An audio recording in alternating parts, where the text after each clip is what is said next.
बहुत समय पहले की बात है। उस समय बौद्ध भिक्षु बौद्धि धर्म जगह जगह घूम धर्म का प्रचार कर रहे थे, नगर भ्रमण कर रहे थे। हर जगह उनका तेज फैला हुआ था। एक बार बौद्ध भिक्षु बौद्धि धर्म अपने कुछ शिष्यों के साथ किसी दूर नगर के भ्रमण पर निकले हुए थे। वो काफी दिनों से पद यात्रा कर रहे थे।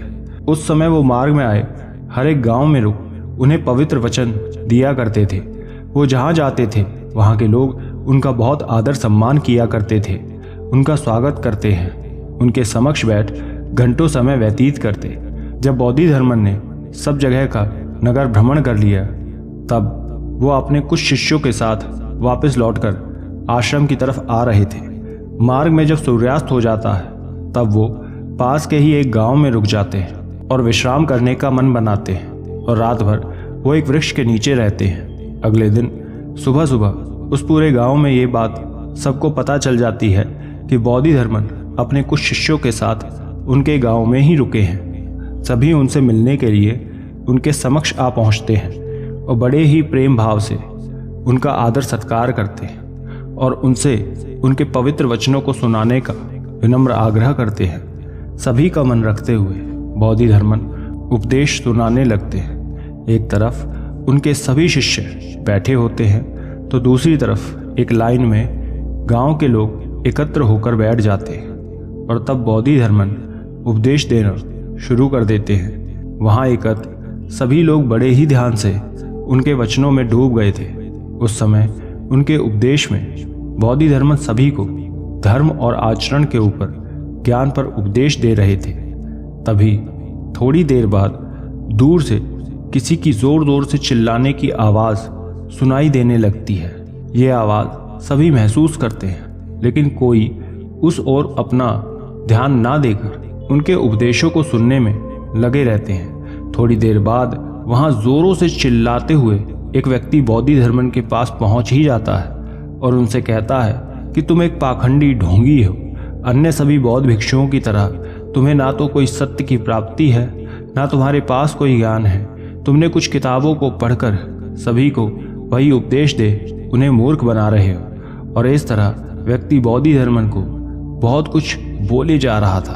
वो उनका बाकी संत महात्माओं की तरह बहुत अपमान करता है, उन्हें भला बुरा अपशब्द सब कुछ कह देता है, कोई कमी नहीं छोड़ता उन्हें नीचा दिखाने में, अपमान करने में। उसे यही लग रहा था कि अन्य संत महात्मा की तरह वो भी क्रोध में आकर अपने उपदेश को बीच में छोड़ उठकर चले जाएंगे ताकि वो बाद में सभी के समक्ष उनका उपहास बना सके। लेकिन उसकी ये इच्छा पूरी नहीं होती। वो लगातार उन्हें भला बुरा कहता है लेकिन बौद्धि धर्मन एक भी बार उसके कहे शब्दों पर किसी तरह की कोई प्रतिक्रिया नहीं देते। वो अपने उपदेशों को देने में लगे रहते हैं। वहीं सभा में बैठे अन्य सभी लोग उस व्यक्ति की हर एक बात को जरूर सुन रहे थे लेकिन वो भी एक शब्द नहीं बोल रहे थे। सबके मन में उसके प्रति क्रोध था लेकिन बौद्धि धर्मन को उपदेश देते देख वो स्वयं से कोई कदम नहीं उठाते और चुपचाप उनके उपदेश की तरफ ध्यान लगा देते हैं। यहाँ वो व्यक्ति लगातार उनका अपमान किए जा रहा था। जब उसने ये देखा कि उसे किसी तरह की किसी से कोई प्रतिक्रिया नहीं मिल रही तब वो उन्हें गालियां देना शुरू कर देता है। वो उन्हें बहुत गलत गलत अपशब्द कहता है, गालियां देता है। ये सब जब वहाँ के लोगों से बर्दाश्त नहीं होता तब वो उठ जाते हैं और व्यक्ति को डांटने और समझाने लगते हैं। वो उसे बहुत रोकने का प्रयास करते हैं लेकिन वो उनकी एक नहीं सुनता। ये सब देख लोगों का बौद्धि धर्मन के शिष्यों का मन पूरी तरह अशांत हो जाता है। वो सभी उसकी अपमानजनक शब्दों को, गाली को सुन दुखी हो जाते हैं लेकिन अब भी बौद्धि धर्मन के मुख पर कोई शिकन नहीं थी, वो शांत थे। ये देख एक गांव का व्यक्ति बौद्धि धर्मन के समक्ष जाकर कहता है कि बनते, ये आपको ना जाने कितने घंटों से अपशब्द कह रहा है, भला बुरा बोलकर अपमान कर रहा है। इसके शब्दों को सुन हम बेचैन हो गए हैं लेकिन आप अभी भी बिल्कुल शांत हैं, ऐसा क्यों? ये सुन गांव के अन्य व्यक्ति बौद्धि धर्मन से कहते हैं कि जी महाराज, ये सत्य है, ये व्यक्ति कितना उद्दंड है, निरर्थक ही आपको अपशब्द कहे जा रहा है, अपमान कर रहा है और आप इतना मौन शांत कैसे हैं? ये सब प्रश्न सुन अब बोधिधर्मन के शिष्य भी कहते हैं कि आपको कुछ तो प्रतिक्रिया देनी चाहिए थी बनते। सभी की बात सुन बोधिधर्मन मुस्कुराने लगते हैं। उनकी ये दबी मुस्कान देख सभी उसका कारण पूछते हैं। तब बोधिधर्मन उनसे कहते हैं कि मैं भला अब उस अपने नादान शिष्य को क्या कहूँ। ये सुन सभी लोग आश्चर्यचकित हो उठते हैं और कहते हैं कि यह आप क्या कह रहे हैं, ये और आपका शिष्य, ये कैसे संभव है। भला कोई शिष्य कैसे अपने गुरु के साथ ऐसा व्यवहार कर रहा है और आप उस पर बिल्कुल भी क्रोधित हो ही नहीं रहे। ये सब सुन बोधिधर्मन कहते हैं जब आप छोटा सा मिट्टी का मटका लेने जाते हैं तो उसे लाने से पहले कई बार ठोक बजाकर ये देखते हैं कि वो मटका सही तो है या नहीं, कहीं फूटा तो नहीं है, उसमें कोई खराबी तो नहीं। और जब आप पूरी तरह आश्वस्त हो जाते हैं तभी उस मटके को लेते हैं। जब आप एक मिट्टी के मटके को लेने में उसे इतनी बार परखते हैं, देखते हैं, तो यहाँ तो आपको अपने गुरु का चयन करना है। एक ऐसा गुरु जो आपके ज़िंदगी को, आपके जीवन को एक सही दिशा दिखा सके, आपको शिक्षा दे, सही मार्ग पर चलने की सीख देते हैं, प्रेरणा देते हैं। तो उन गुरु का चयन केवल उन्हें बाहर से देख कैसे कर सकते हैं जब तक उनके मन को ना टटोल ले। ये भी वही कर रहा है। आज ये इतनी गालियां दे अब शब्द को कह रहा है, पहचान कर रहा है कि मैं गुरु के योग्य हूँ भी या नहीं। यदि वो ये परख करना चाहता है तो कर सकता है, मुझे कोई आपत्ति नहीं है। जब वो पूरी तरह संतुष्ट हो जाएगा तो स्वयं बौद्ध संघ से जुड़ जाएगा। उसे मेरी परीक्षा लेने दो। आज ये व्यवहार कर वो ये परखना चाहता है कि जिसे वो गुरु बनाने जा रहा है उसमें कितना धैर्य है, कितनी क्षमता है, आक्रोश है, वो हर एक परिस्थिति में कैसा व्यवहार करते हैं, किस तरह का भाव रखते हैं। जब वो इन सब को देख परख लेगा और उसे यदि उसके गुरु में ये अहम गुण मिल जाएगा तो वो स्वयं संतुष्ट हो जाएगा, क्योंकि उसे स्वयं के गुरु से सबसे पहली शिक्षा यही तो लेनी है कि कैसे व्यक्ति को स्वयं के भीतर धैर्य क्षमता हर एक चीज़ लानी चाहिए। उसे ये शब्द कहने दें, ये जानने के बाद ही तो वो गुरु को स्वीकारेगा। इसलिए वो व्यक्ति मुझे निरर्थक ही अब शब्द नहीं कह रहा है, उसे बोलने दे, ये उसका निर्णय है। ये सुन सभी शिष्य और गांव के लोग चुप हो जाते हैं। उन्हें बोधिधर्मन की बात समझ आ जाती है और कुछ देर बाद बोधिधर्मन अपने शिष्यों के साथ अपने आश्रम की ओर जाने के लिए तैयार हो जाते हैं। सभी गांव के लोग उनसे आशीषें ले उन्हें आदर सत्कार के साथ विदाई दे देते हैं और वो आगे बढ़ जाते हैं। सभी को यूँ शांति से जाते देख और स्वयं के इस व्यवहार पर कोई भी प्रतिक्रिया ना देख वो वापस लौट जाता है। और कुछ समय बाद वही होता है। व्यक्ति बोधिधर्म के व्यवहार, गुणों, तेज सभी से इतना प्रभावित हो जाता है कि उनका वास्तव में शिष्य बनकर उनके साथ बौद्ध संघ में जुड़ जाता है। एक बार एक जैन गुरु के मठ में उनके कुछ शिष्यों में से उनके सबसे छोटे शिष्य, जो कि थोड़े नादान थे, उनसे प्रश्न करते हैं कि गुरुदेव, संकट के समय हमें धैर्य रखने के लिए क्यों कहा जाता है? क्या धैर्य रखने से वो संकट दूर हो जाता है?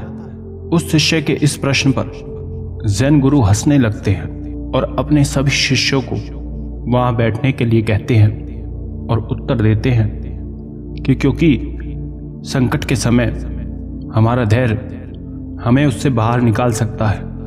ये सुन वो बालक शिष्य पूछता है कि लेकिन वो कैसे?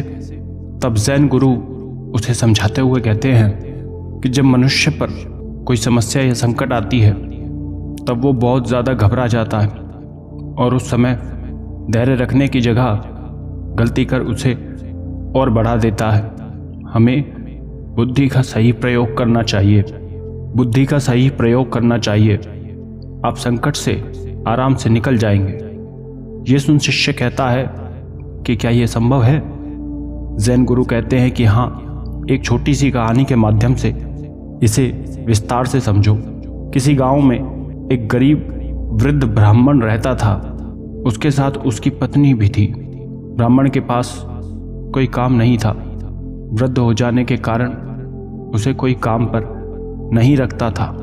उसकी जगह उसे कुछ दान में पैसे दे देते जिससे वो अपना पेट भर सके। वृद्ध ब्राह्मण बहुत ही तेज थे। जब उन्होंने देखा कि कोई उन्हें काम नहीं दे रहा, क्यों ना भिक्षाटन करके ही अपना जीवन यापन कर लूं। और यही सोच के साथ वृद्ध ब्राह्मण जगह जगह अब घूमकर भिक्षा लेने लगे थे। प्रतिदिन वो भिक्षाटन किया करते थे। किसी घर से व्यक्ति को आटा मिल जाता तो कोई अनाज दे देता और वृद्ध उसे घर लाकर पत्नी को देते थे, जिसे वो खाकर जीवन यापन कर रहे थे। एक दिन वृद्ध ब्राह्मण किसी दूसरे गांव में भिक्षाटन करने के लिए गए हुए थे। जब वो उस गांव में पहुंचते हैं तो पाते हैं कि उस गांव में कोई राजा अपने जन्मदिन के अवसर पे गरीब असहाय लोगों को दान दे रहे हैं। वो दूर खड़े उन वृद्ध ब्राह्मण को देख उन्हें स्वयं के पास बुलाते हैं और राजा बड़े ही आदर और स्नेह के साथ वृद्ध ब्राह्मण को कुछ अनाज और उसके साथ एक सोने के सिक्के से भरी छोटी पोटली दान में देते हैं और अपने सेवकों द्वारा बोल उनके लिए खाना भी दे देते हैं। किसी राजा द्वारा इतना करते देख वृद्ध ब्राह्मण बहुत खुश हो जाते हैं और राजा को जीवन पर उन्नति करने की आशीष देते हुए आभार प्रकट कर अपने गांव की तरफ बढ़ जाते हैं। मार्ग में वो बड़ी ही प्रसन्नता से बढ़ते हुए ये सोच रहे थे कि वो इन सोने के सिक्कों के बदले कुछ धन लेकर कुछ छोटा सा काम करेगा ताकि उसे अब भिक्षाटन ना करना पड़े और उसी से पालन पोषण हो जाए। यही सोचते हुए ब्राह्मण आगे बढ़ रहे थे और तभी मार्ग में वृद्ध ब्राह्मण पर कुछ ठगों की दृष्टि चली जाती है। यहाँ कुछ ठग लोगों का सामान छीन रहे थे। ये देख वृद्ध ब्राह्मण पहले घबरा जाते हैं कि अब क्या करेगा। यदि पकड़ा गया तो ठग उसका सब कुछ छीन लेंगे, उन्हें कुछ करना होगा। तभी वो कुछ देर शांत मन से विचार करते हैं और एक योजना बनाते हैं और उस योजना के साथ अनजान बन आगे बढ़ जाते हैं। वहाँ वो ठग ब्राह्मण को देख रोक लेते हैं और कहते हैं कि तुम्हारे पास जो कुछ भी है हमें दे दो। ये सुन वृद्ध ब्राह्मण कहते हैं कि साहब मेरे पास कुछ सोने के सिक्के हैं, आप उसे ले लो, लेकिन मेरे इस अनाज को छोड़ दें। ये सुन ठग कहते हैं कि ऐसा क्यों। ये सुन वृद्ध ब्राह्मण कहते हैं कि इसका कारण मैं आपको बता नहीं सकता, लेकिन ये अनाज बहुत कीमती है। ठग को लगता है कि ज़रूर इस अनाज में कुछ खास बात है, वरना स्वयं ये सोने के सिक्के क्यों त्याग देगा।